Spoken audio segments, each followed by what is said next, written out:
नमस्कार दोस्तों, welcome to validation. दोस्तों, वैलिडेशन में आज हम डिस्कस करेंगे हायर पेंशन से जुड़े हुए कर्नाटका हाई कोर्ट के एक ऐतिहासिक जजमेंट के बारे में। दोस्तों, इस जजमेंट को मैं ऐतिहासिक इसलिए कह रहा हूं क्योंकि एक सिंगल जजमेंट में तकरीबन 15 कंपनीज के एम्प्लॉयज को रिलीफ दिया गया है। दोस्तों, इस एक जजमेंट से कम 10,000 लोगों का भला होने वाला है। कम से कम 10,000 एम्प्लॉयज को हायर पेंशन मिलने की उम्मीद जाग जाती है और दोस्तों इसीलिए ये जजमेंट ऐतिहासिक है। दोस्तों, ये केस इसलिए भी याद रखा जाएगा क्योंकि इस केस में जो लोग काम कर रहे थे उन्होंने भी फाइट किया है, जो लोग रिटायर्ड हो गए थे उन्होंने भी फाइट किया है, वर्कमैन, एग्जीक्यूटिव ऑफिसर सब ने मिलकर एक साथ फाइट किया है। यहां तक कि बहुत सारी कंपनीज ने खुद एम्प्लॉयज के साथ मिलकर फाइट किया है, उनके पीएफ ट्रस्ट ने फाइट किया है। तो दोस्तों, ये जजमेंट इसलिए बहुत इंपॉर्टेंट हो जाता है क्योंकि यहां पर सबके ओपिनियन सिमिलर हो जा रहे हैं, सबकी डिमांड सिमिलर हो जाए, चाहे वो ऑर्गेनाइजेशन हो, चाहे वो पीएफ ट्रस्ट हो, चाहे वो एग्जीक्यूटिव्स हो, चाहे वो वर्कमैन हो। आप किसी भी लेवल पे अगर काम कर रहे हैं तो हर किसी को ये लग रहा था कि ईपीएफओ ने जब उनका फॉर्म रिजेक्ट कर दिया हायर पेंशन के लिए तो उनके साथ बहुत बड़ा अन्याय हुआ है और सब ने मिलकर एक साथ यहां पर फाइट किया है। हाई कोर्ट की भी यहां पर तारीफ करनी होगी क्योंकि उन्होंने सारे एप्लीकेशंस को अलग अलग सॉर्ट आउट ना करते हुए सबको एक साथ कंबाइन कर लिया और एक जजमेंट दिया जिससे एक ही स्ट्रोक में 15 कंपनीज और उनसे रिलेटेड तकरीबन 10 से 12,000 एम्प्लॉयज को एक साथ फायदा हो सकता है। दोस्तों, इसलिए आज का जजमेंट बहुत ऐतिहासिक है। अगर आपने आज तक कोर्ट में केस नहीं डाला है अपने हक के लिए तो ये जजमेंट डेफिनेटली आपको मोटिवेट कर सकता है कि आप भी कोर्ट में जाए और अपना हक मांगे, क्योंकि भारतीय संविधान हम सबको यह हक देता है कि अगर कोई भी पब्लिक बॉडी हमारे साथ गलत कर रही है या हमको लगता है कि हमारे साथ गलत कर रही है तो हमको कोर्ट के दरवाजे खटखटाने चाहिए। और दोस्तों, बहुत ज्यादा समय नहीं लगता। जहां तक मैं जानता हूं, हाई कोर्ट में जो केसेस चल रहे थे कर्नाटक हाई कोर्ट में, ये 1 से 1.5 साल में रिजॉल्व हो चुके हैं। 1 से 1.5 साल पहले लोगों ने केसेस डालने के बारे में सोचा, केसेस डाला और फाइनली अब कहां जाके अप्रैल और मई के महीने में उनको 2026 में रिलीफ मिला है। तो दोस्तों, आज का जजमेंट बहुत ही ऐतिहासिक होने वाला है, तो अंत तक जरूर देखिएगा। दोस्तों, वैल्यूएशन में हमारी कोशिश रहती है कि हायर पेंशन से रिलेटेड जो भी अपडेट आपके लिए आए वो आपके सामने सबसे पहले हम दें, क्योंकि वैसे भी यूट्यूब पे कोई और चैनल नहीं है जो हायर पेंशन का दर्द किसी का समझ रहा है। सब एम्प्लॉयज परेशान हैं कि उनको जो एक उम्मीद जागी थी 2022 में सुप्रीम कोर्ट के जजमेंट से, उसके ऊपर ईपीएफओ ने पानी फेर दिया है, उन सब के फॉर्म्स रिजेक्ट कर दिए। और क्योंकि ये उम्मीद बुरी तरह से टूटी हुई थी, तभी लोग गुस्सा होकर कोर्ट में गए और अपना अपना हक मांगा है। Madras high court, Bhilai high court, आप Calcutta high court, Himachal Pradesh high court, Punjab and Haryana high court, Bombay high court, ऐसे अलग अलग जगह पर केसेस चले थे। लेकिन ये केसेस सब स्मॉल स्मॉल प्रोपोर्शन में थे क्योंकि वॉल्यूम नहीं था, बहुत ज्यादा लोग इसमें इन्वॉल्व नहीं थे। कहीं 134 लोग थे तो कहीं 534 लोग थे तो कहीं 608 लोग थे, ऐसे अलग अलग केसेस लड़े गए। लेकिन एक जजमेंट जो ऐतिहासिक बन के सामने आया वो आया है कर्नाटक हाई कोर्ट का। और दोस्तों, आज वैल्यूएशन अपना कर्तव्य निभाते हुए आपके सामने उस जजमेंट का डिटेल्ड एनालिसिस लाया। जजमेंट बहुत बड़ा है, क्रिस्प में बताऊंगा, आखिरी तक जरूर देखिएगा, बहुत मजा आएगा, बहुत ज्ञान बढ़ेगा और साथ ही साथ अगर आप खुद लड़ना चाहते हैं कोर्ट में तो आपको इससे मदद भी होगी। लेकिन आगे बढ़ने से पहले आप सबसे गुजारिश है कि आज तक अगर आपने वैल्यूएशन को सब्सक्राइब नहीं किया तो दोस्तों सबसे पहले सब्सक्राइब का बटन दबाइए, क्योंकि एकमात्र चैनल यूट्यूब पे बचा हुआ है जो आपके हक के लिए आवाज उठा रहा है, चाहता है कि सारे सीनियर सिटीजन्स को हायर पेंशन मिले, उनका बुढ़ापा बहुत बढ़िया तरह से कटे, क्योंकि सुप्रीम कोर्ट ने उनको ये अधिकार दिया है। और उसके लिए दोस्तों वैलिडेशन आपकी आवाज उठा रहा है। और अगर आपको लगता है कि हम आपकी आवाज बन के यूट्यूब पे, सोशल मीडिया पे सामने आ रहे हैं तो डेफिनेटली आपका कर्तव्य बनता है कि आपने वैल्यूएशन के इस चैनल को सब्सक्राइब जरूर करना चाहिए। तो दोस्तों, आपने अगर आज तक हमारे चैनल को सब्सक्राइब नहीं किया तो मेरी हाथ जोड़ के आपसे विनती है कि हमको सपोर्ट कीजिए, इस लड़ाई में आपका कंट्रीब्यूशन दीजिए। और एक कंट्रीब्यूशन आप दे सकते हैं सिर्फ एक लाल कलर का बटन दबा के जिस पे लिखा होगा सब्सक्राइब। तो दोस्तों जरूर सब्सक्राइब कीजिएगा वैल्यूएशन को। तो चलिए दोस्तों, शुरू करते हैं हमारा आज का ये वीडियो, जहां पर हम डिस्कस करेंगे कर्नाटक हाई कोर्ट का वो जजमेंट जहां पर 10,000 से ज्यादा लोगों को एक साथ रिलीफ मिला है।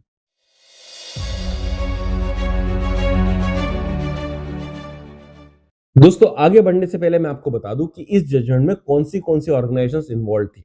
दोस्तों, इसमें 15 ऑर्गेनाइजेशंस इन्वॉल्व थी जिनका नाम है बीईएमएल मतलब कि भारत अर्समोर लिमिटेड, वीआईएसपी सेल मतलब विद्युत इस्पात एंड स्टील प्लांट जो है, steel authority of India limited Bhadravati, ये लोग इन्वॉल्व थे। एचएएल के बैंगलोर कॉम्प्लेक्स के लोग इन्वॉल्व थे। एचएएल मतलब हिंदुस्तान एरोनॉटिक्स लिमिटेड, इनके एग्जीक्यूटिव एसोसिएशंस भी इसमें इन्वॉल्व थी, इनका जो ऑफिसर्स गिल्ड था वो भी इन्वॉल्व था। फिर कैन फिन होम्स नाम की एक कंपनी है वो इसमें इन्वॉल्व थी। मैंगलोर रिफाइनरी मतलब कि MRPL, BHEL Bharat heavy electrical limited Bangalore, Bharatiya reserve bank note Mudran private limited Bangalore, उसका पीएफ ट्रस्ट यहां पर केस लड़ा है दोस्तों। Then BEL Bharat electronics limited, HMT watch factory employees plus HMT retired employees association ने यहां पर मिलकर केस लड़ा है। आईटीआई कंपनीज के जो इंडियन टेलीफोन इंस्टीट्यूट जो थे उसकी जो कंपनीज थी आईटीआई, उसके ऑफिसर एसोसिएशन और एम्प्लॉय यूनियन साथ में मिलकर लड़े हुए हैं। Karnataka state cooperative agricultural and rural development bank limited, Britannia industries and KIOCL, ऐसी टोटल 15 कंपनीज ने मिल के ये केस लड़ा है। अब दोस्तों जैसे कि आप यहां पर स्क्रीन पर देख पा रहे हैं, ये judgment in the high court of Karnataka at Bengaluru में लड़ा गया था और इसका जो जजमेंट आया था वो आया था 30 अप्रैल 2026 को और इनके जो जज थे वो थे ऑनरेबल मिस्टर जस्टिस अनंत रामनाथ हेगड़े। अब दोस्तों जैसे कि यहां पर आप प्रवीण कोहली जी का नाम देख रहे हैं, प्रवीण कोहली जी इस पूरी लड़ाई के एक बहुत बड़े स्तंभ रह चुके हैं।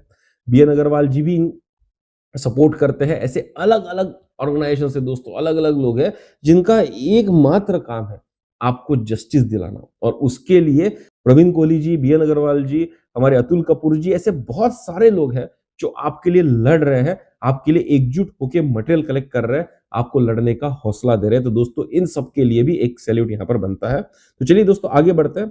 आप जहां पर देख रहे होंगे कि बहुत सारे रिट पिटिशंस है जो एक साथ यहां पर कंबाइन किए गए थे और जैसे कि मैंने आपको कहा था स्टार्टिंग में किसी भी जजमेंट में पहले ये बताया जाएगा कि केस किस किस के खिलाफ लड़ा गया है। तो जैसे कि आप यहां पर देख रहे हैं, भारत अर्थमोर्स के यहां पर कुछ लोग हैं जिन्होंने लड़ा है। जो 15 कंपनी दोस्तों मैंने आपको बताई है उन सब ने यहां पर केस लड़ा है और इन्हीं के पूरे नाम यहां पर अगर आप देखेंगे टोटल 418 पेजेस का जजमेंट है।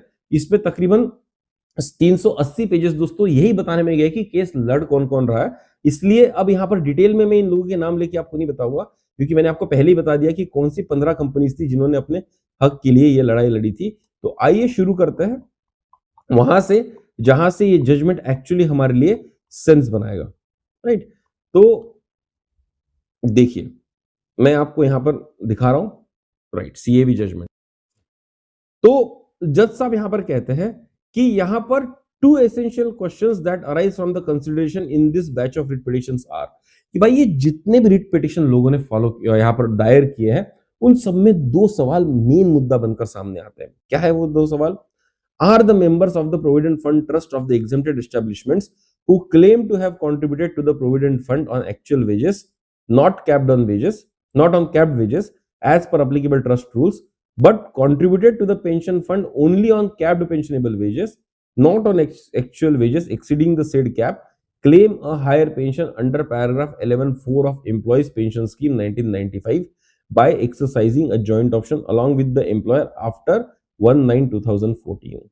अब दोस्तों इसको सरल हिंदी में बताना मतलब कुछ ऐसे ऑर्गेनाइजेशंस जहां के एम्प्लॉयज ने प्रोविडेंट फंड में अपनी एक्चुअल बेसिक प्लस डीए पर कंट्रीब्यूट किया प्रोविडेंट फंड में और वहां पर उन्होंने सीलिंग फॉलो नहीं की, लेकिन जब पेंशन की बारी आई, ईपीएस में कंट्रीब्यूट करने की बारी आई तो उन्होंने कैप पे कंट्रीब्यूट किया ना कि एक्चुअल फंड पे। तो जहां पर ऐसे केसेस है जहां पर प्रोविडेंट फंड पे एक्चुअल सैलरी पे डाला गया लेकिन ईपीएस में कैप्ड सीलिंग के ऊपर डाला गया है, एक्चुअल के ऊपर नहीं डाला गया है, क्या वो लोग पैराग्राफ 11(4) जो ईपीएस स्कीम का है उसको यूज करके हायर पेंशन क्लेम कर सकते हैं? ये पहला सवाल। दूसरा सवाल क्या था? If the provisions of trust rules of the exempted establishments do not provide for contribution to the pension fund on the actual wages, can the employee who has contributed on actual wages to the provident fund claim higher pension? तो दोस्तों यहां पर यह बोलते हैं कि अगर किसी ऑर्गेनाइजेशन का जो पीएफ ट्रस्ट है, अगर उस एग्जेम्प्टेड पीएफ ट्रस्ट की रूल्स अलाउ नहीं करते आपको सीलिंग के ऊपर जाकर कंट्रीब्यूट करने के लिए, तो क्या ऐसा एम्प्लॉय जिसने सीलिंग के ऊपर ईपीएस में कंट्रीब्यूट किया है लेकिन पीएफ में उसने एक्चुअल वेजेस पे कंट्रीब्यूट किया है, क्या ऐसा एम्प्लॉय हायर पेंशन के एलिजिबल है या नहीं है? तो दोस्तों पहली बात तो ट्रस्ट रूल्स की बात की जा रही है, दूसरी बात उसकी एलिजिबिलिटी की बात की जा रही है कि सच में क्या वो एलिजिबल है फॉर्म 11(4) भरने के लिए, जॉइंट ऑप्शन भरने के लिए और हायर पेंशन लेने के लिए। और दोस्तों यही दो मुद्दे जिसके ऊपर एक्चुअली फाइट चल रही है सब एम्प्लॉयज की। अब दोस्तों अलग अलग रिट पिटिशन में अलग अलग यहाँ पर याचिकाएं दायर की गई, जो प्रेयर किए गए, मतलब जो चीज मांगी है, जो जस्टिस मांगा गया, अलग अलग तरीके से है। तो कुछ पिटिशंस कहते हैं to quash the order passed by assistant provident fund commissioner rejecting the joint application submitted by the petitioners opting for higher contribution to the pension on actual wages in excess of capped pension wages. यहाँ पर कहते हैं कि बहुत सारे लोगों का assistant PF commissioners ने हायर पेंशन का फॉर्म रिजेक्ट करके एक ऑर्डर रिलीज कर दिया कि आपको हायर पेंशन फॉर्म नहीं देंगे। उस ऑर्डर को स्क्वैश करने की बात की जा रही है। To direct the respondents to issue revised pension orders, और पीएफ को मतलब कि ईपीएफओ को एक ऑर्डर दिया जाए कि भाई इन सबको हायर पेंशन का एक नया ऑर्डर इशू किया जाए। ये यहाँ पर क्या मतलब कि आपका जो फॉर्म रिजेक्ट हुआ है उसके लिए जो ऑर्डर निकला है उसको स्क्वैश कर दिया जाए और एक नया ऑर्डर इशू किया जाए जिससे लोगों को हायर पेंशन मिल सके। कुछ पिटिशंस कहते हैं to quash the internal circulation communication dated 18/1/2025 issued by the Provident Fund Organization to its officers issuing guidelines in the calculating the pension। दोस्तों 18 जनवरी 2025 को ईपीएफओ ने एक सर्कुलर इशू किया था जहां पर ट्रस्ट रूल्स की बात पहली बार की गई थी और क्लियरली बताया था कि अगर ट्रस्ट रूल्स में सीलिंग का प्रोविजन दिया गया है तो वहां पर हायर पेंशन नहीं देनी है। उस सर्कुलर को ही खत्म कर देने के लिए यहां पर याचिका दर्ज की गई है। कुछ याचिकाएं कहती हैं to quash the rejection orders issued on the ground that employer establishment is an exempted establishment under section 17 of Employees Provident Funds and Miscellaneous Provisions Act। दोस्तों ईपीएफओ ने कहीं पर कहा है कि ट्रस्ट के जो सीलिंग्स है वो अलाउ नहीं करते। कुछ कुछ जगह पर कहा है कि आपका एस्टेब्लिशमेंट एग्जेम्प्टेड है, आपके लिए तो फॉर्म ही नहीं है, मतलब आपके लिए ऑप्शन खुला ही नहीं था कभी, तो आप बिल्कुल बाहर हो जाए। सिर्फ एग्जेम्प्टेड होने के नाते उनको बाहर कर दिया गया है, उसके लिए भी याचिका दायर यहाँ पर की गई कि ऐसे सारे ऑर्डर को खत्म कर दिया जाए। और to process the joint memo filed by petitioners and to comply with the directions laid down by Supreme Court in Employees Provident Fund versus Sunil Kumar and others case कि भाई जो लोगों ने जॉइंट ऑप्शन फॉर्म भरा है उसको process किया जाए in accordance with Sunil Kumar case of 2022। कुछ पिटिशंस कहते हैं to pay the pension due within 15 days from the date of demand notice. अब ये लोग कह रहे हैं कि जब डिमांड नोटिस इशू हो रहा है तो उसके 15 दिन के अंदर ही पेंशन दीजिए, उससे ज्यादा मत दीजिए। Calculate the pension drawn during contributory period of service in span of 60 months from the date of exit of membership of pension। दोस्तों 60 months वाला इशू भी यहाँ पर उठाया गया है। अभी क्या हो रहा है, प्रोराटा बेसिस का फॉर्मूला यूज किया गया है और प्रोराटा बेसिस का फॉर्मूला यूज करने से क्या हो रहा है, हायर पेंशन की वैल्यू कम हो जा रही है। अगर किसी को 60 मंथ्स का एवरेज लेके पेंशन बनती है 25,000 रुपए, तो प्रोराटा बेसिस यूज करने से उसकी पेंशन 19 से 20,000 रुपए बनेगी, तकरीबन 5,000 रुपए महीना, 60,000 रुपए साल का। और वो आदमी इसके बाद 15 साल जिंदा रह जाता है तो तकरीबन 18 लाख रुपए का उस आदमी का नुकसान हो सकता है। इतना नुकसान प्रोराटा बेसिस से हो रहा था मोटा मोटा तौर पर, तो उसको भी यहाँ पर चैलेंज किया गया और बोला गया कि 60 महीने का जो एवरेज है वही लो और उसके बेसिस पे ही यहाँ पर आप पेंशन दो। To declare petitioners benefit of higher pension based on actual salary पे ही हायर पेंशन मिलनी चाहिए। To direct the respondents to pay higher pension on actual salary, EPFO को बोला जाए कि एक्चुअल सैलरी पे दो, ये सीलिंग विलिंग का लफड़ा हटा दो। कुछ पेंशनर्स कह रहे हैं reconsideration of representation made by petitioners and accept the joint options, जो फॉर्म रिजेक्ट हो गया उसको आगे पीछे करके एक्सेप्ट कर लिया जाए। Though the text and form of the relief sought in above referred petitions differ in substance, the petitioners claim right to exercise joint option to contribute on actual wages to the pension fund and thereby claim higher pension. मोटा मोटा तौर पर court कह रहा है कि भाई लोगों को जो हायर पेंशन नहीं दे रहे हो आप, उस अधिकार को मानो, उस राइट को मानो और हायर पेंशन दो। ये यहाँ पर मोटा मोटा तौर पर याचिका दायर की गई है। तो दोस्तों कौन से सवाल लिए गए, ट्रस्ट रूल का सवाल लिया गया कि ट्रस्ट रूल बोल के जो फॉर्म रिजेक्ट करते हैं वो, एग्जाम ट्रस्ट बोल के जो फॉर्म रिजेक्ट करते हैं वो, 18 जनवरी का जो सर्कुलर है उसको स्क्वैश करने की बात की जा रही है। प्रो राटा बेसिस का जो फॉर्मूला है शायद उसको भी यहाँ पर चैलेंज किया गया है, लास्ट के 60 मंथ्स पे ही देने की बात की गई है। मोटा मोटा तौर पर हायर पेंशन हमारा हक है और हमको मिलना चाहिए, ये याचिका यहाँ पर दर्ज की गई है। अब दोस्तों ये जो नेक्स्ट कॉलम है फॉर सर्टेन एडमिटेड फैक्ट्स, इसको मैं आपको मोटा मोटा तौर पर बता देता हूँ कि ईपीएस की एक स्कीम थी जिसपे ये बोला गया था कि एम्प्लॉयर का जो कंट्रीब्यूशन है उसमें से 8.33% निकालकर ईपीएस स्कीम में डालना है और इसके लिए लोगों को कंट्रीब्यूट करना होगा। तो जितने भी एम्प्लॉयज यहाँ पर केस लड़ रहे हैं उन सब के केस में वैलिड है, उनके सैलरी से पैसा कटा है और ईपीएस में 8.33% मंथली बेसिस पर सबमिट हुआ है। ये जनरल एडमिशन जो होता है फैक्ट्स का वो यहाँ पर किया गया है और ये सारे लोग, जितने भी लोग हैं या जिनकी पीएफ ट्रस्ट यहाँ पर रिप्रेजेंट कर रही है इस कोर्ट में, वो सब उसके मेंबर है। ये फैक्ट के तौर पर यहाँ पर कोर्ट ने माना है। और इन सारे पीएफ ट्रस्ट ने जो भी पैसा उनके पास आया वो समय से समय उठाकर ईपीएफओ को दिया है। मतलब ट्रांजैक्शनल तौर पर कोई प्रॉब्लम नहीं है। ये इस फैक्ट को कोर्ट यहाँ पर मान्य कर रहा है, हाईकोर्ट यहाँ पर मान्य कर रहा है। और दोस्तों ईपीएफओ की तरफ से भी जो एक फैक्ट सामने आता है मोटा मोटा तौर पर, वो भी जज साहब ने यहाँ पर किया है कि भाई जितने भी एम्प्लॉइज है उन्होंने एक्चुअल वेजेस के ऊपर पीएफ में, प्रोविडेंट फंड में कंट्रीब्यूट किया है। इसके ऊपर ईपीएफओ का कोई भी ऑब्जेक्शन नहीं है। ये बिल्कुल यहाँ पर क्लियर है कि ईपीएफ ने कोई भी फॉर्म जो है ये कहकर रिजेक्ट नहीं किया है कि एक्चुअल वेजेस के ऊपर प्रोविडेंट फंड में कंट्रीब्यूशन नहीं आया हुआ है। तो ईपीएफओ मानता है कि जितने भी एम्प्लॉयज एसोसिएशन ट्रस्ट यहाँ पर इन्वॉल्व है उन सबके मेंबर्स ने पैसा जो है ईपीएफ में, प्रोविडेंट फंड में कंट्रीब्यूट किया है ऑन एक्चुअल बेसिस। लेकिन ट्रस्ट रूल्स ये कहते हैं कि भाई आप सीलिंग के ऊपर जाके कंट्रीब्यूट नहीं कर सकते, इसीलिए किसी भी मेंबर ने यहां पर एक्चुअल वेजेस के ऊपर में पेंशन फंड में कंट्रीब्यूट नहीं किया। दोस्तों पेंशन फंड बोल रहा हूं मैं, पेंशन फंड पे कंट्रीब्यूट नहीं किया।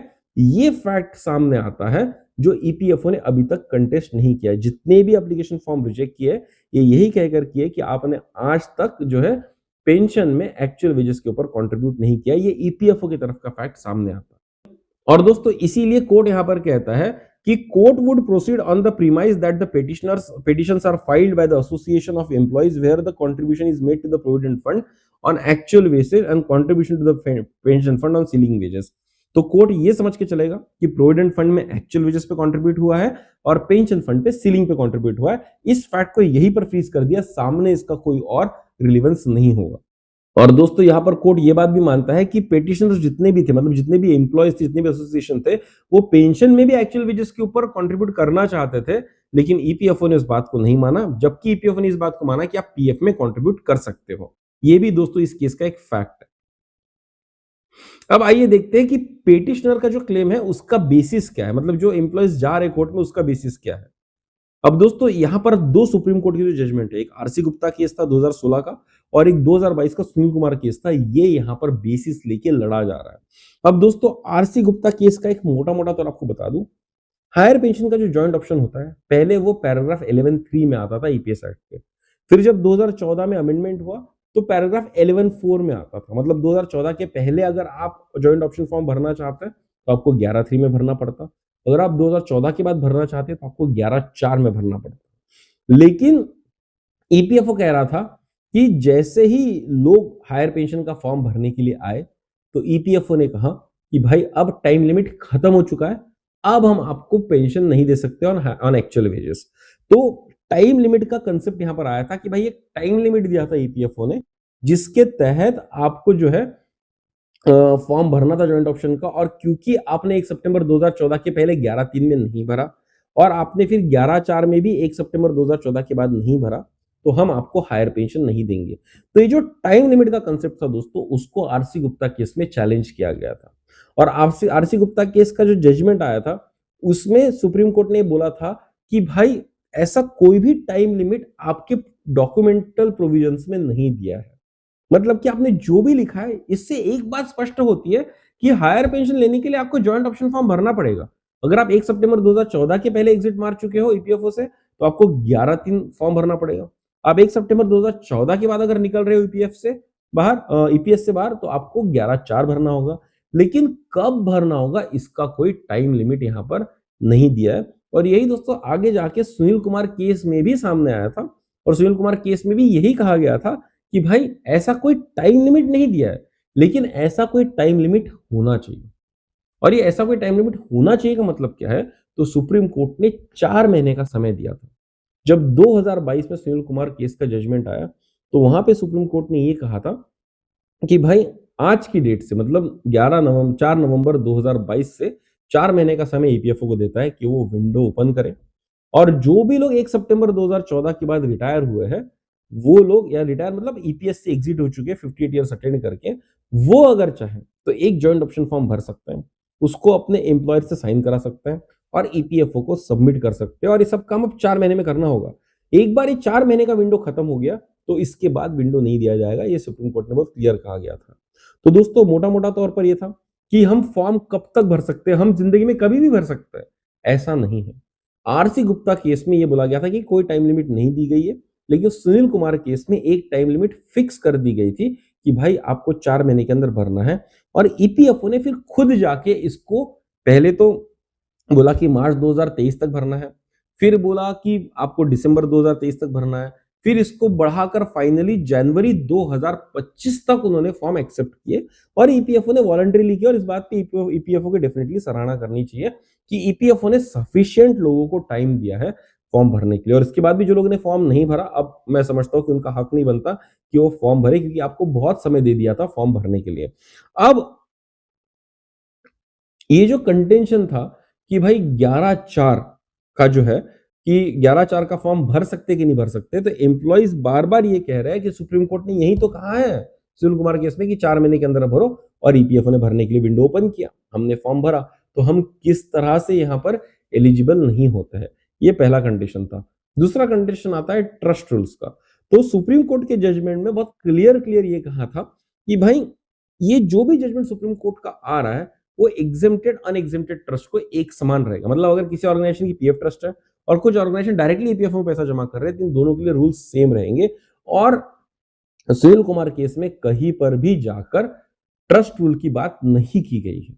और क्योंकि ट्रस्ट रूल की बात नहीं की गई है, तो ये जो भी चमत्कार हुआ है ट्रस्ट रूल का, ये बाद में हुआ है, ये ईपीएफओ ने अपने मनमर्जी से किया है, और इसको बिल्कुल भी भाव नहीं देना चाहिए और इसको तुरंत में स्क्वैश कर देना चाहिए। ऐसा पिटीशन यहां पर एम्प्लॉयज की तरफ से दिया गया था। ये दोस्तों एक समरी है, क्योंकि ये पिटीशन अगर आप देखेंगे तो यहां से कम 20 पन्ने इसी बात पर चलते रहेंगे कि क्या ग्राउंड होगा, क्या ग्राउंड होगा। तो एम्प्लॉयज का ग्राउंड यही था कि भाई आरसी गुप्ता केस में बोला गया था टाइम लिमिट नहीं है, सुनील कुमार केस में बोला गया टाइम लिमिट है, तो हमने टाइम लिमिट के अंदर फॉर्म भरा।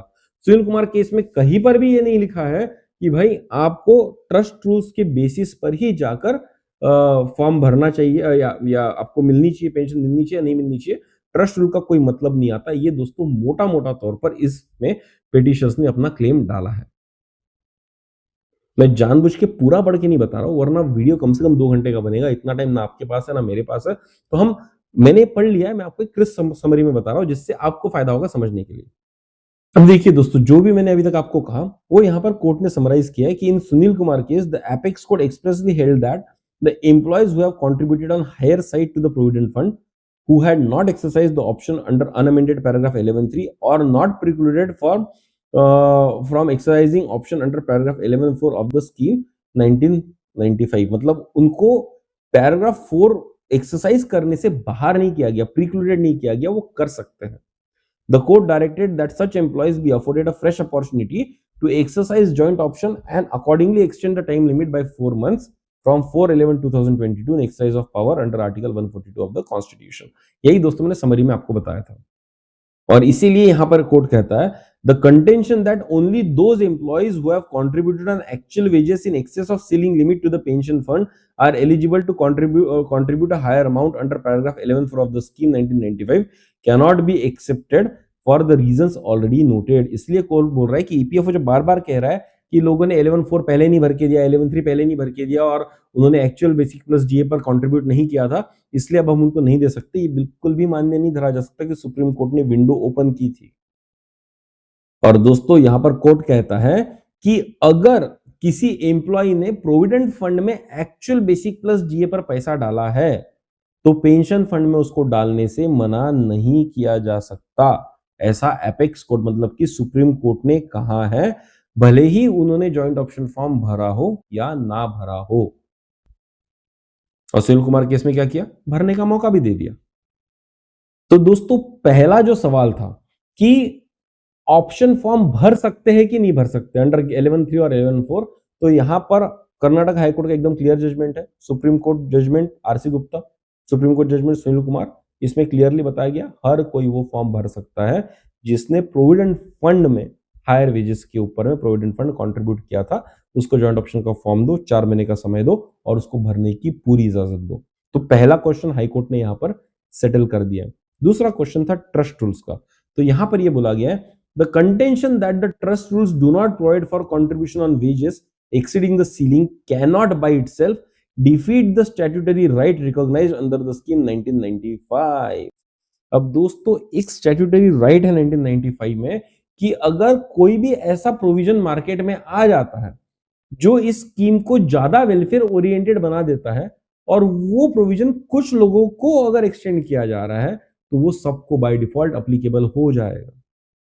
स्कीम में ईपीएफ एक्ट में ये बहुत क्लियर तरीके से लिखा गया है और ये बनाने वालों ने जो लॉ मेकर्स थे, जो हमारे उस टाइम के सांसद थे, उन्होंने बहुत सोच समझ के बनाया था कि भाई हो सकता है सामने जाके कुछ चेंजेस आ जाए, लेकिन अगर ऐसा कोई प्रोविजन खुल जाता है जो ज्यादा वेलफेयर ओरिएंटेड हो, जो ज्यादा लोगों को फायदा दे सके और कुछ लोगों को उसका बेनिफिट दिया जा रहा है, तो फिर वो सबके लिए बाय डिफॉल्ट अप्लीकेबल हो जाएगा, ऐसा यहाँ पर कहा है।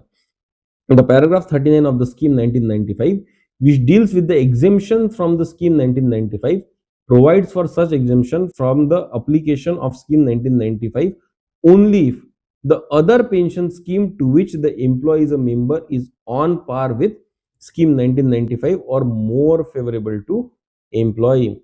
When the scheme 1995 provides under paragraph 11.3 and 11.4 that the employer and employee are entitled to exercise the joint option for contribution actual wages to the pension fund in excess of ceiling wages, the respondents cannot deny the right of the employer and the employee to exercise the joint option। अब दोस्तों जो paragraph 39 है ये कहता है कि अगर किसी भी एग्जेम्प्टेड ट्रस्ट को अगर आप एग्जेम्प्ट कर दे रहे हो किसी भी प्रोविजन से यहां पर इस स्कीम के ईपीएस स्कीम 1995 के, तो तभी किया जा सकता है जब कोई और पेंशन स्कीम हो जो इक्वली या ज्यादा बेनिफिशियल हो ईपीएस स्कीम 1995 से।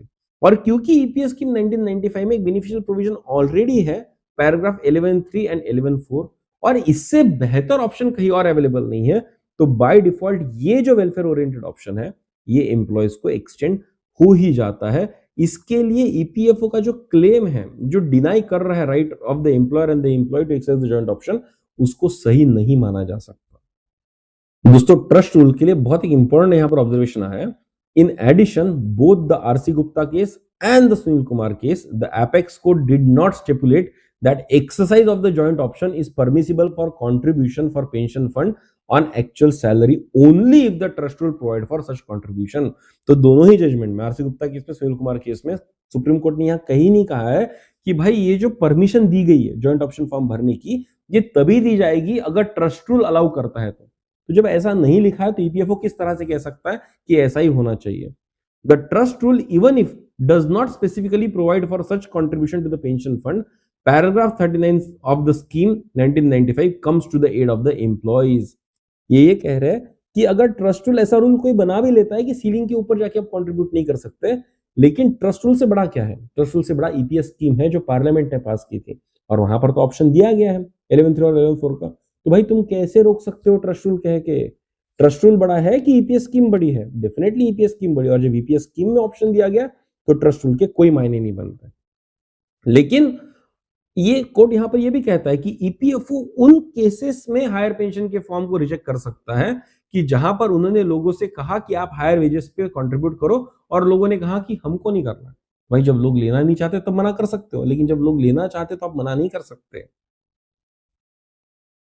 यहां पर कोर्ट कहता है it is also well settled that in the event of conflict between the trust rules and the scheme 1995 one which is favourable to the employee will prevail. अगर trust rule और 1995 का जो scheme है उसमें tussle हो जाता है कि कौन सा ज्यादा वेलफेयर ओरिएंटेड है या कौन सा प्रिवेल करेगा, तो भाई जो ज्यादा वेलफेयर ओरिएंटेड है वो प्रिवेल करेगा। Since the scheme 1995 provides for the contribution actual wages to the pension fund on establishing the contribution to the provident fund on actual wages, the right will be available to the employee to exercise joint option subject to any other eligibility criteria।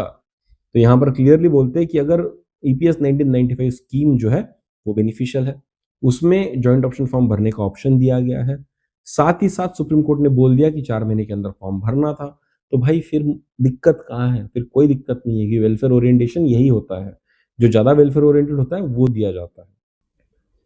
अब दोस्तों यहां पर एक और case था जहां पर कुछ ट्रस्ट पहले एग्जेम्प्टेड थी, फिर उन्होंने 2022 में अपना एग्जेम्पशन सरेंडर कर दिया और बोल दिया कि हम डायरेक्टली ईपीएफओ को पैसा भेजेंगे, हम ट्रस्ट फॉर्म नहीं करेंगे। एक केसेस था, तो वहां पर कोर्ट का सीधा सीधा कहना यह है कि भाई अब उनका एग्जेम्प्टेड ट्रस्ट बोल के आप कैसे रूल बता सकते हो और कैसे उनके ट्रस्ट रूल के बेसिस पे उनके फॉर्म रिजेक्ट कर सकते हो?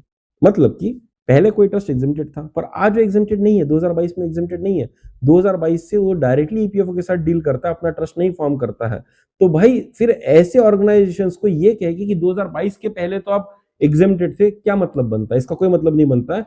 और इसलिए कोर्ट कहता है it is a case of non application of mind by the respondent authorities under act 1952। लोग अपना दिमाग नहीं लगा रहे, ऐसा कोर्ट यहाँ पर बता रहा है। जो अथॉरिटीज है, जो अफसर वहां पर बैठे अपना दिमाग नहीं लगा रहे, कोर्ट बोल रहा है, मैं नहीं बोल रहा हूँ। और ये बात तो हम पहले से बोलते आ रहे हैं। It is also relevant to notice the apex court in paragraph number 50.2 in Sunil Kumar case has expressly held that amended provisions of the scheme apply in the same manner as is applied to the unexempted establishments।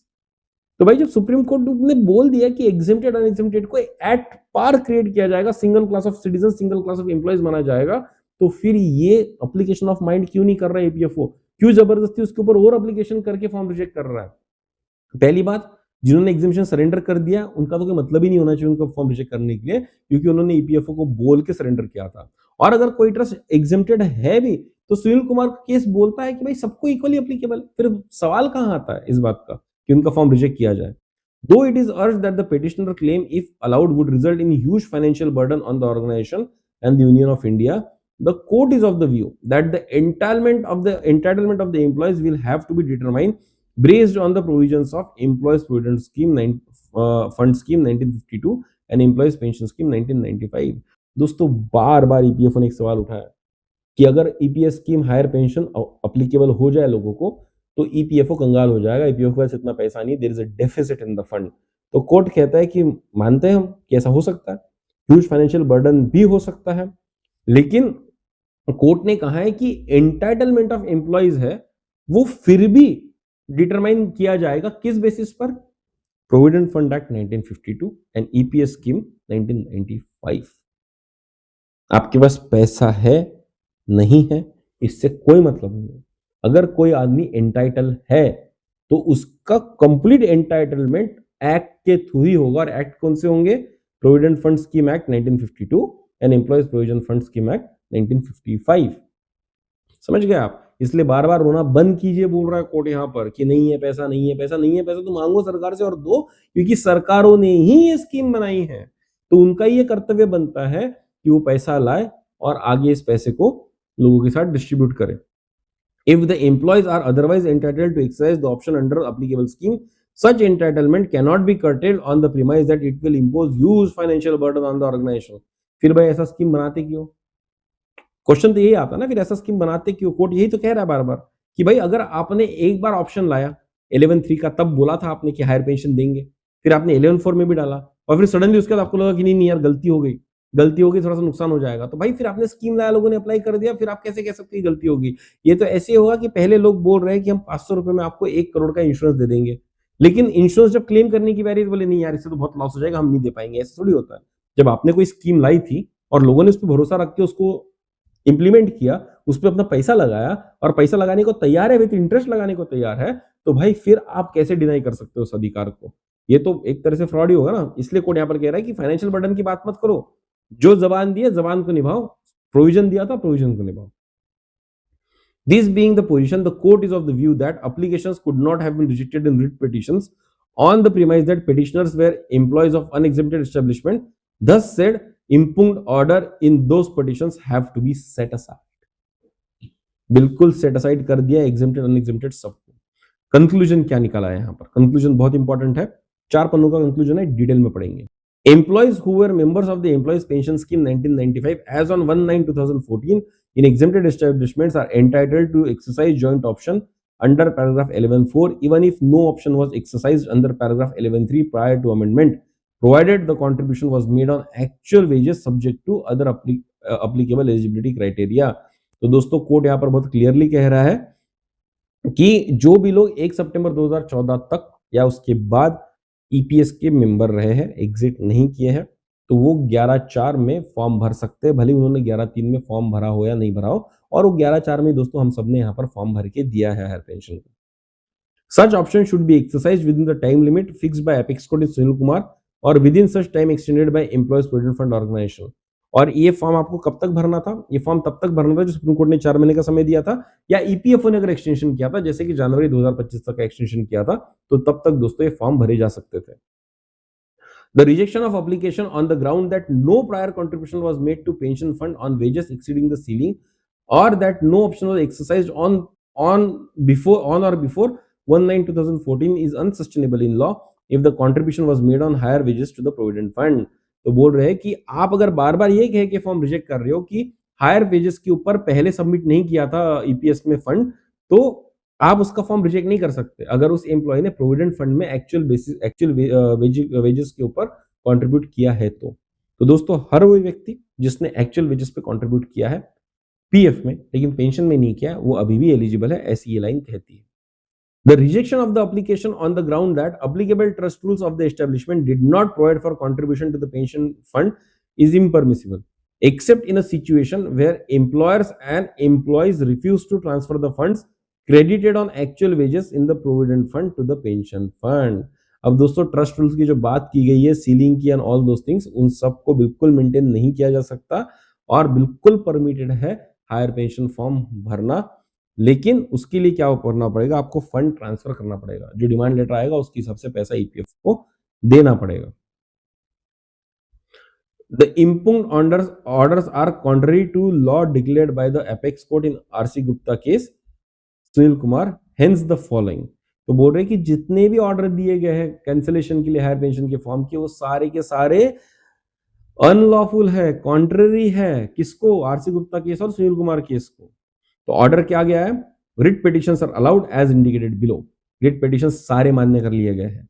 The rejection of the applications of the members of the petitioner associations to exercise the joint option under paragraphs 11(3), 11(4) of the scheme 1995 on the premise that employees have not contributed to the pension fund on actual wages despite contribution on higher wages made to provident fund is illegal and the orders impugned in the petitioners are squashed।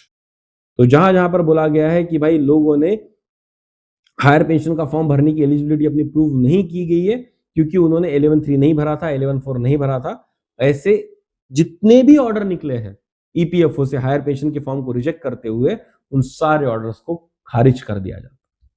तो दोस्तों जिनका form reject हुआ था ये कह के कि वो एलिजिबल ही नहीं है फॉर्म भरने के लिए जॉइंट ऑप्शन का, उन सब के ऑर्डर्स जो भी आए थे ईपीएफओ से रिजेक्शंस के, वो सारे खारिज कर दिए। बधाई हो, आप सब एलिजिबल है हायर पेंशन लेने के लिए। The members of the petitioner associations and the individual petitioners subject to other eligibility applicable criteria are entitled to the benefit of higher pension under provisions of scheme 1995 as the employees have contributed to the pension fund on actual wages and not on ceiling wages, not on ceiling wages। तो दोस्तों यहाँ पर गलती से शायद यहाँ पर pension fund लिखा है, ये प्रोविडेंट फंड होना चाहिए। तो ये बोल रहे हैं कि जितनी भी स्कीम 1995 की है उसमें जो भी बेनिफिशियल प्रोविजन है उसके लिए लोग एंटाइटल्ड है अगर उन्होंने प्रोविडेंट फंड में पैसा डाला है एक्चुअल वेजेस के ऊपर। तो शायद मुझे ऐसा लगता है कि कोर्ट को यहाँ पर ये लाइन ठीक करनी पड़ेगी, प्रोविडेंट फंड होना चाहिए था। The respondent employees provident fund organization is directed to accept the joint options exercised by the employers and the employees in accordance with the law laid down in RC Gupta and Sunil Kumar cases, and such time extended by employees provident fund organization shall recalculate, determine the pension payable on such actual wages salary as applicable and shall disperse the pension accordingly। तो दोस्तों EPFO को order दे दिया गया है, जिन के form reject किए हैं ये सब फालतू कारण बता के, ट्रस्ट रूल के कारण बता के, 11(4) की एलिजिबिलिटी कारण बता के उन सबको फिर से रीइंस्टेट किया जाए, सबके फॉर्म माने जाए, उनका डिमांड कैलकुलेशन करके दिया जाए और उनको पेंशन दी जाए। The impugned orders in writ petitions rejecting the applications are squashed as the apex court in Sunil Kumar has held that the amendment brought by notification number GSR dated 22/8/2004 applies to both the employees of the exempted as well as unexempted establishment। यहाँ पर court कहता है कि भाई जो exempted अनएग्जेम्प्टेड है सबको applicable है, इसलिए आप यहाँ पर किसी भी तरह का एक्शन नहीं ले सकते। कोर्ट आगे कहता है The respondent's employees provident fund organization is directed to consider the joint applications of the petitioners and proceed further in terms of law laid down in RC Gupta and Sunil Kumar and pass appropriate order। सबको सही order pass किए जाए, सबको higher pension दी जाए। यहाँ पर कह रहे हैं The exercise shall be completed within 90 days from the date of receipt of the copy of the order। ये सारा जो एक्सरसाइज है, मतलब कि डिमांड लेटर इशू करना है, लोगों से पैसा लेना है और पैसा लेने के बाद में उनको पेंशन देना है। पेंशन देने तक की बात चल रही है यहाँ पर, 90 दिन के अंदर खत्म करने के लिए यहाँ पर हाई कोर्ट ने ऑर्डर दिया है। It is also made clear that in these petitions, the court has proceeded to educate the controversy in respect of the employees who were the members of Employees Provident Fund and Employees Pension Fund pension scheme employed as of 1/9/2014.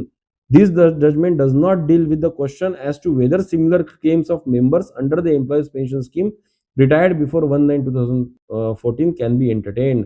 तो यहाँ पर जज साहब clear बोलते हैं जो भी judgement है सिर्फ उन लोगों को अप्लीकेबल है जो 1 सितंबर 2014 के बाद रिटायर हुए या ईपीएस से एग्जिट हुए 58 इयर्स होके।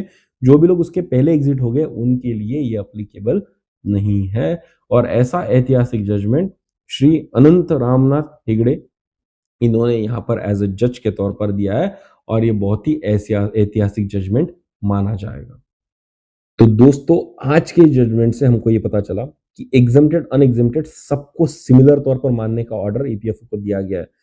सब लोग एलिजिबल है जो 1 सितंबर 2014 के बाद ईपीएस के मेंबर थे और उन्होंने एक्चुअल वेजेस पे मतलब कि एक्चुअल बेसिक प्लस डीए पे प्रोविडेंट फंड में कंट्रीब्यूट किया है, तो वो पेंशन फंड में भी कंट्रीब्यूट कर सकते हैं। ऐसे किसी भी व्यक्ति का फॉर्म यहाँ पर रिजेक्ट नहीं किया जा सकता। और ये बहुत ही ऐतिहासिक जजमेंट है क्योंकि 15 ऑर्गेनाइजेशंस एक साथ, उन सबके यूनियंस, उन सबके एसोसिएशंस, वहां के पीएफ ट्रस्ट, वो कंपनीज भी यहाँ पर फाइट की है और इन सब कंपनीज का बिल्कुल सहे दिल से मतलब क्या बोलेंगे कि शुक्रगुजार है हम लोग कि भाई आप लड़े अपने हक के लिए लड़े और सबके लिए आपने एक रास्ता खोला है। तो आप सबको तहे दिल से धन्यवाद। हम धन्यवाद करते हैं अनंत रामनाथ हेगड़े जी को जिन्होंने ये जजमेंट दिया। बहुत लॉजिकल जजमेंट है, बिल्कुल भी इसमें कोई खामी हमको दिखती नहीं है। और दोस्तों इसी के साथ एक रास्ता खुल जाता है, बहुत बड़े तौर पर रास्ता खुल जाता है सब लोगों को हायर पेंशन मिलने के लिए। सबसे इंपॉर्टेंट बात जो जज साहब ने यहाँ पर कही कि जो बार-बार ईपीएफ रोते रहता है कि भाई हमारे पास पैसा नहीं है, हमारे पास पैसा नहीं है, फाइनेंशियल बर्डन आ जाएगा, फाइनेंशियल बर्डन आ जाएगा। तो कोर्ट ने ये कहा ऐसी स्कीम लाते क्यों भाई? तुमने ही स्कीम लाई, लोगों ने अप्लाई किया और अब तुम ही कह रहे हो कि फाइनेंशियल बर्डन बनेगा इसलिए हम नहीं देंगे। तो ये ऐसी बचकानी बातें मत करो। एप्लीकेशन ऑफ माइंड करने के लिए कहा गया कि दिमाग लगाओ ना, दिमाग लगाओ कि ऐसी स्कीम लाइए तो फिर कुछ भी हो करना पड़ेगा। ज़बान की कीमत होती है। कोई व्यक्ति अगर किसी को ज़बान देता है कि हम आपको ये रिटर्न देंगे अगर आप ऐसा-ऐसा करेंगे और उसके 2-3 साल बाद अगर आदमी पलट जाता है तो उसको क्या कहेंगे? दल बदलू कहेंगे या उसको फ्रॉड कहेंगे। तो ऐसी चीज़ें नहीं करनी चाहिए। यही कोर्ट ने कहा है। सरकार की इज्जत बनी रहती है अगर वो अपने प्रॉमिसेस को फुलफिल करती है और इसलिए कोर्ट कह रहा है कि भाई अपने प्रॉमिसेस को फुलफिल करो और जो प्रॉमिस अपने लोगों को किया करो। और अल्टीमेटली बात वेलफेयर की आ जाती है। ईपीएफओ किस लिए बनाया गया था? ईपीएस किस लिए बनाया गया था? वेलफेयर ओरिएंटेशन के लिए। और अगर वेलफेयर ओरिएंटेशन करने का जो मैंडेट है अगर आप वो फुलफिल नहीं कर पा रहे हो तो फिर आपके होने का कोई महत्व नहीं रह जाता। जब आपके एग्जिस्टेंस पे सवाल उठ रहा है, जब आपके अस्तित्व पर सवाल उठ रहा है, तो फिर आपकी ऑर्गेनाइजेशन की महत्ता इतनी बुरी गिर जाएगी कि आप रहेंगे या नहीं रहेंगे, इससे कोई फर्क नहीं पड़ेगा। तो मेरी ईपीएफओ ऑफिशियल से भी हाथ जोड़ के गुजारिश है कि लोगों को परेशान ना करें। कोर्ट ने जो जजमेंट दिया उसको सही तरह से इंप्लीमेंट करें और ज़्यादा से ज़्यादा लोगों को हायर पेंशन दे। आपको दुआएं मिलेंगी, आपको भी इससे फायदा होगा। दोस्तों आप सबके तौर पर मैं ईपीएफओ ऑफिशियल से रिक्वेस्ट कर रहा हूँ कि सबका भला किया जाए, वेलफेयर ओरिएंटेशन लाया जाए और मैक्सिमम लोगों को हायर पेंशन दी जाए जहां-जहां पर वो लोग एलिजिबल होते हैं। दोस्तों उम्मीद करता हूँ इस वीडियो ने आपकी ज़िंदगी में वैलिडेशन ज़रूर किया होगा। आपको एक छोटी-सी उम्मीद ज़रूर दी गई होगी कि अभी भी इस देश में न्याय है। इस देश में आपका हक अगर आप सही तरह से माँगेंगे तो आपको मिलेगा और यही दोस्तों हमारे डेमोक्रेसी की, हमारे संविधान की सबसे बड़ी ताकत है। तो दोस्तों आइए मिलकर कहते हैं जय हिंद, क्योंकि कोर्ट ने आज ये प्रूव कर दिया कि जस्टिस होता है और जस्टिस दिया जाएगा। दोस्तों मेरी आप सबसे फिर से एक बार गुजारिश है कि अगर आपको इस वीडियो से कुछ वैल्यू मिली है तो हमको कमेंट बॉक्स में कमेंट कर कर जरूर बताइएगा। क्योंकि दोस्तों जब आपके ओपिनियंस मिलते हैं, आपके सवाल मिलते हैं, आपके डाउट्स मिलते हैं तो हमको पता चलता है कि लोग किस तरह के तकलीफ में है और उस तकलीफ का समाधान निकालने की जरूर कोशिश हम करते हैं। मैं मेरे पोस्ट पे जितने भी कमेंट्स आते हैं उसमें 95% कमेंट्स का दोस्तों मैं रिप्लाई जरूर करता हूँ, कुछ ना कुछ सोल्यूशन जरूर देता हूँ।